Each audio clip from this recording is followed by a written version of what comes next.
over this unhappy globe, there are heroic volunteers putting up a selfless battle on behalf of the wretched of the earth. But only one of these is considered to have invisible means of support, to be nothing less than a saint. What makes Teresa of Calcutta so divine?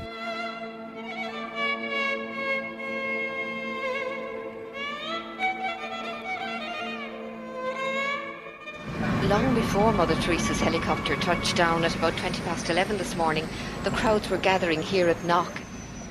Among all of you who have made this pilgrimage to Knock this afternoon, we are privileged to have with us as a special guest at this Mass a pilgrim who has come from afar, a woman whose worldwide symbol for goodness and holiness. Not many claims made by the Irish clergy are widely or uncritically accepted, even in Ireland. But the saintliness of an Albanian nun named Agnes Boiaciu is a proposition that's accepted by many who are not even believers. Mother Teresa herself receives extravagant adulation as no more than her due. Of all the women in recent history, no one has captured the public imagination like Teresa of Calcutta. I'm not being facetious, and I'm certainly making no comparison when I say that no woman has made such an impact here since Our Lady herself appeared in 1879. So how did this auction of hyperbole and credulity get started?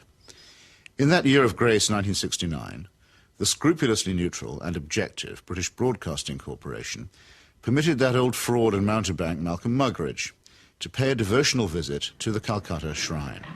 Well, Teresa, after I met you in London, really the only thing I wanted to do is to come and see you in your work here. Now I've seen it. And of course it's a shining light. Himself arrogant, almost to the point of humility, Muggeridge became persuaded that he and his team had become the divinely appointed instruments of what he claimed was the first television miracle. During Something Beautiful from God, there was an episode where we were taken to a building that Mother Teresa called the House of the Dying, and Peter Schaefer, the director, said, it's very dark in here, do you think we can get anything? And we had just taken delivery at the BBC of some new film made by Kodak, which we hadn't had time to test before we left, so I said to Peter, well, let's have a go. So we shot it. And when we got back, several weeks later, a month or two later, we're sitting in the Rushes Theatre at Ealing Studios, and eventually up came the shots of the House of the Dying. And it was surprising. You could see every detail. And I said, that's amazing, that's extraordinary. And I was going to go on to say, 3 cheers for Kodak. I didn't get a chance to say that, though, because Malcolm, sitting in the front row, spun round and said, it's divine light. It's Mother Teresa. You'll find that it's divine light, old boy. And 3 or 4 days later, I found I was being phoned by journalists from London newspapers who were saying things like, we hear you've just come back from India with Malcolm Muggeridge, and you were the witness of a miracle.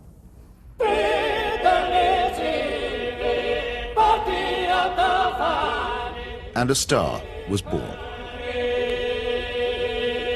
This profane marriage between tawdry media hype and medieval superstition gave birth to an icon which few have since had the poor taste to question. It's like you're actually seeing a living saint. Give a man a reputation as an early riser, said Mark Twain, and that man can sleep till noon. How does the reputation of Holy Mother Teresa look if, just for a moment, we switch off Malcolm Muggeridge's kindly light?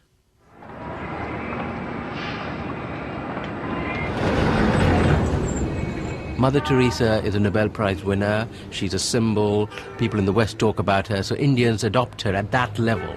The fact that what she does on the streets of Calcutta is really irrelevant to them. They couldn't care about it, and most of them don't even know. But Mother Teresa is the sort of figure you show to visitors. Mother Teresa's flagship institution is her home for the dying, a hospice which purportedly sweetens the last moments of otherwise destitute lives. My initial impression was of all the photographs and footage I've ever seen of Belsen and places like that, because all the patients had shaved heads. There are no chairs anywhere, there are just these stretcher beds, and they're like First World War stretcher beds. There's no garden, no yard even, no nothing. And I thought, what is this? This is 2 rooms with 50 to 60 men in one, 50 to 60 women in another. They're dying. They're not being given a great deal of medical care. They're not being given painkillers really beyond aspirin and maybe, if you're lucky, some Brufen or something for the sort of pain that goes with terminal cancer and the things that they were dying of. And I thought, what's the point? Right from the very beginning, I wanted to serve the poor purely for the love of God and to give them what the rich people get with money. I wanted to give to the poor for the love of God. They didn't have enough drips. The needles they used and reused over and over and over, and you would see some of the nuns rinsing needles under the cold water tap. And I asked one of them why she was doing it. And she said, well, to clean it. And I said, yes, but why are you not sterilising it? Why are you not boiling water and sterilising your needles? She says, there's no point. There's no time. Mother Teresa's cult of death and suffering depends for its effect on the most vulnerable and helpless, abandoned babies, say, or the terminally ill, who supply the occasions for charity and the raw material for demonstrations of compassion.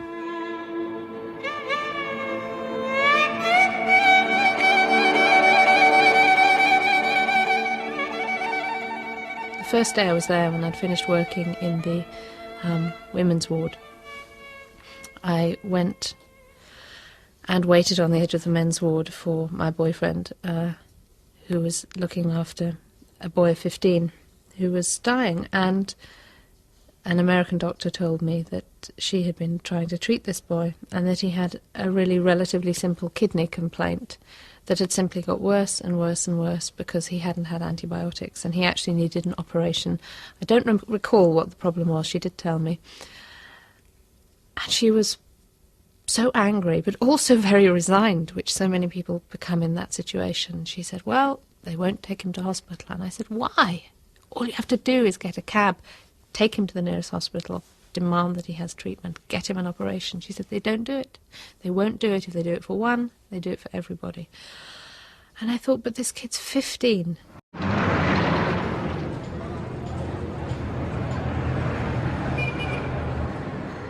I ventured on my own pilgrimage to the Missionaries of Charity in Calcutta in early 1980. Who could fail to be touched by the work of the orphanage? Not I, though I did find myself a little put off by the mission's motto, he that loveth correction, loveth knowledge. Bit of a workhouse ring to that, perhaps. But it was Mother Teresa herself who completed the wreckage of the effect. As we stood by the tiny cots, she turned and said, this is how we fight abortion and contraception in Calcutta. Now, it might be argued that a campaign against family planning is low on the list of Calcutta's many pressing needs. But as a leading member of the Pope's fundamentalist tendency on matters of sex and procreation, Mother Teresa has made this single issue into her global crusade. The greatest destroyer of peace today is the cry of the innocent, unborn child. If a mother can murder her own child in her own womb, what is left for you and for me to kill each other? Tenderness about the unborn is an emotion that I share myself. But tenderness about the unborn also becomes an overtly political matter when it's preached by a presumable virgin who also campaigns against birth control. Let us promise Our Lady, who loves Ireland so much, that we will never allow in this country a single abortion.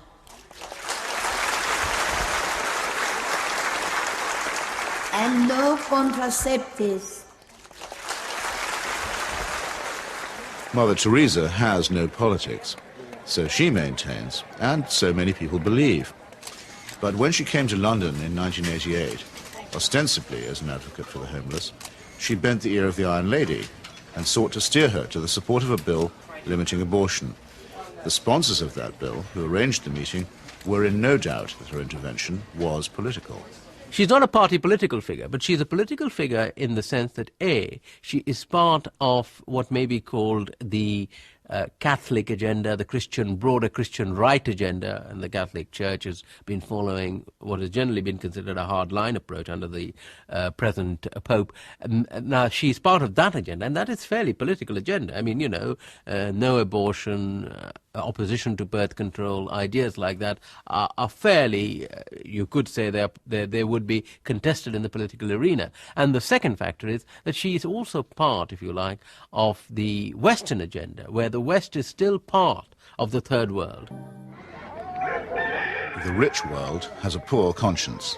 It wants, in fact it needs, to think that someone, somewhere, is doing something about the third world. And the Mother Teresa myth ministers to this desire.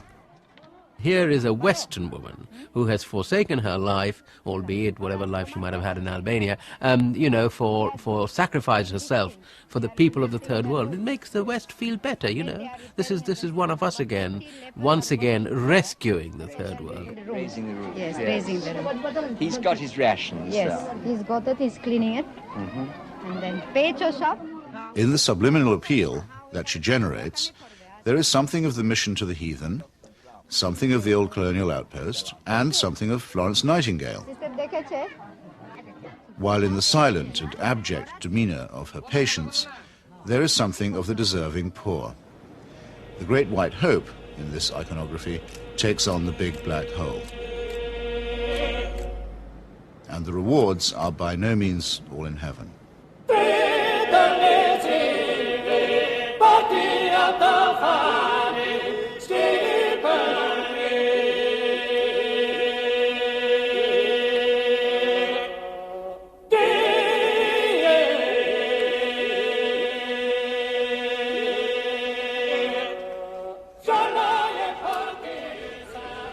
For someone whose kingdom is not of this earth, Mother Teresa has an easy way with thrones, dominions, and powers. Why do the rulers of this sinful and selfish world find her so awfully congenial? Is it because she returns the compliment?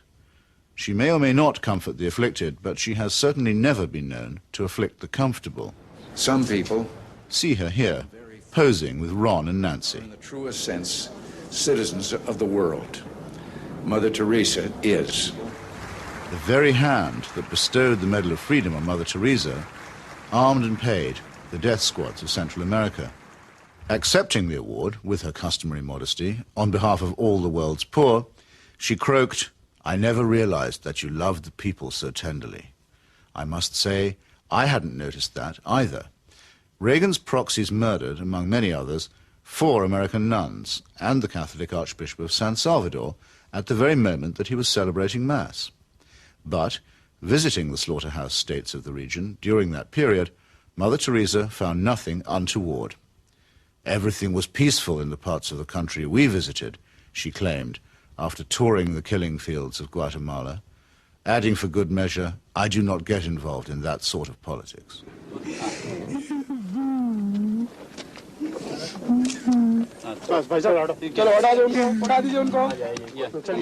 In 1984, a ghastly chemical spill from the Union Carbide plant in the Indian town of Bhopal took 2,500 lives and poisoned thousands more.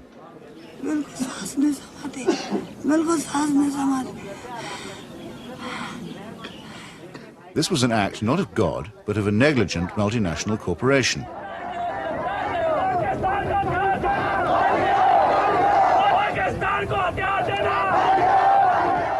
Mother Teresa's advice to the angry victims? Forgive.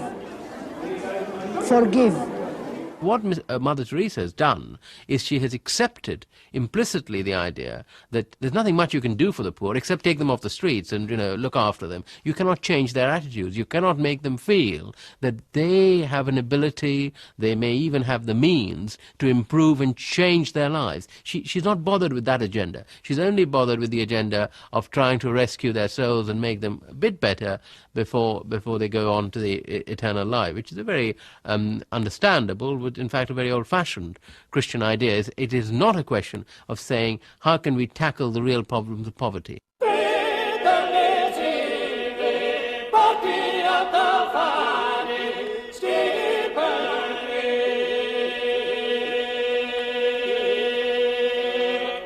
Like most people who claim to be apolitical, Mother Teresa is in practice and in theory an ally of the status quo, and when the status quo is threatened, a trusted ally of the conservative forces. This places her in bold contrast to those, even among the religious, who have rejected the fatalistic and submissive conclusions about poverty that are promulgated by Catholic traditionalists like her. With our hands, with our life, with our love, we ask justice, we ask freedom, and we take justice, because the justice is not like a gift which they gave. No, liberty, freedom, they don't give that. We have to take that. And in fact, we go through the streets and we took our liberty, we took our freedom, asking for justice. The Roman Catholic hierarchy has never forgiven Father Aristide, the legally elected president of Haiti, whom it regards as a base heretic. For his efforts to chase the moneylenders from the temple, he was banished from his order and forbidden to serve Mass. To the very last, the Vatican was the only foreign power to recognize the military junta that misruled Haiti. And the ground for this, too, was prepared by Mother Teresa. In 1980, she visited the island and accepted the Haitian Legion of Honor Award from Baby Doc Duvalier. She found much to praise in his corrupt, dynastic regime, telling astonished reporters that she had, quote, never seen the poor people being so familiar with their head of state as they were with the Duvaliers. It was a beautiful lesson for me, she simpered. I've learned something from it. The Haitian people, indeed, could not wait to get close to the Duvaliers, who in their turn moved forever to the French Riviera.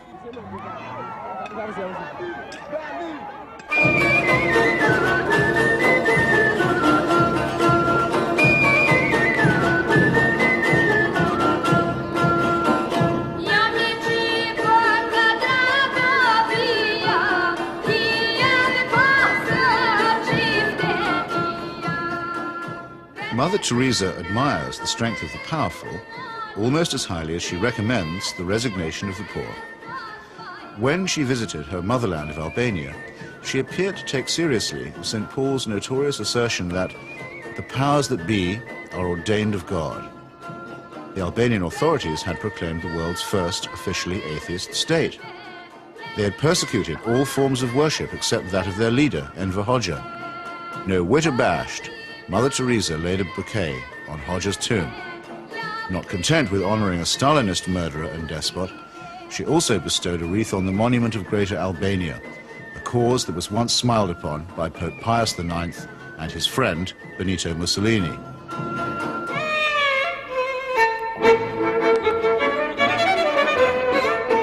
Albania is, for secular reasons, quite rich in orphans. So there was ample scope for an orphanage specialist to praise the institutions of the regime while keeping silent about its victims.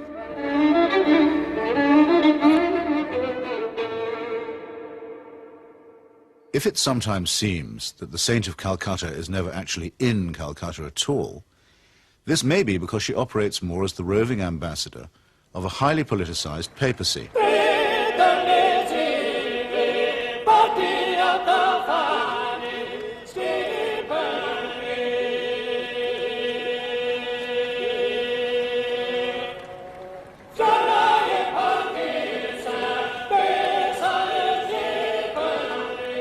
Vatican foreign policy has taken her from the shores of Lebanon, where the Roman Catholic militia perpetrated the mass murder at the Sabra and Shatila camps, to Nicaragua, where the Cardinal was the patron of the Contras, to Armenia, where she helped Mother Church gain a foothold in the Soviet Union.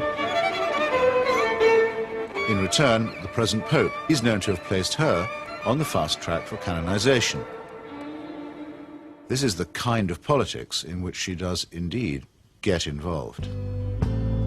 Sometimes when I think of Mother, I wonder if I've done just right. Though I'm many miles away, I can almost hear her say, "Where's my wandering boy tonight?" Robert Maxwell's genius for self-promotion made a nice fit with Mother Teresa's talent for fundraising. It became hard to decide which of the two was using which, or was it both? In the United States, Mother Teresa accepted well over $1 million from Mr. Charles Keating, a right-wing Catholic fundamentalist and anti-pornography crusader who was also a California savings and loan tycoon. Mr. Keating's problem was that he was using other people's money. He's now behind bars after the greatest scandal in American financial history. But while he was flying high, Mother Teresa flew right along with him. She got the use of his private plane. He got a personalized Mother Teresa crucifix, which he used to store up treasure on earth. Let's get him out of here. Why should the missionaries of charity have such a special vocation for work among the rich? And does Mother Teresa pick frauds because they need her help more than the honest billionaires? It's not a question that she's ever answered, but then, in the prevailing atmosphere of piety and adoration, it's not a question that she's ever been asked.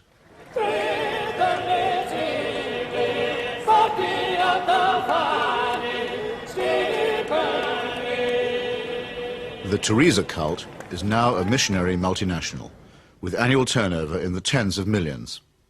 If concentrated in Calcutta, that could certainly support a large hospital, and perhaps even make a noticeable difference.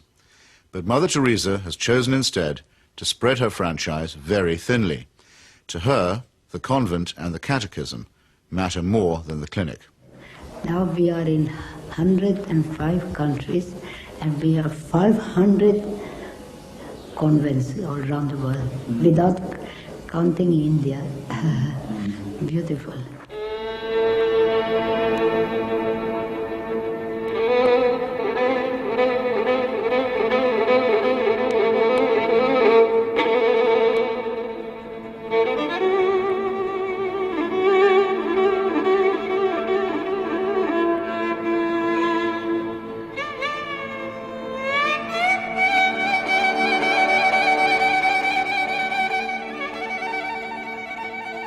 Modesty, simplicity, humility. By these canonical keywords, we are taught that we may recognize saints. Yet Mother Teresa regards herself as mandated by heaven, which is hardly modest. She lends spiritual solace to dictators and to wealthy exploiters, which is scarcely the essence of simplicity. And she preaches surrender and prostration to the poor, which a truly humble person would barely have the nerve to do. When she speaks about private or public morality, opposing family planning, for example, or defining abortion as quite literally the greatest threat to world peace, she takes on the grim and tedious tones of the zealot and the fanatic. In a godless and cynical age, it may be inevitable that people will seek to praise the self-effacing, the altruistic, and the pure in heart. But only a complete collapse of our critical faculties can explain the illusion that such a person is manifested in the shape of a demagogue, an obscurantist, and a servant of earthly powers.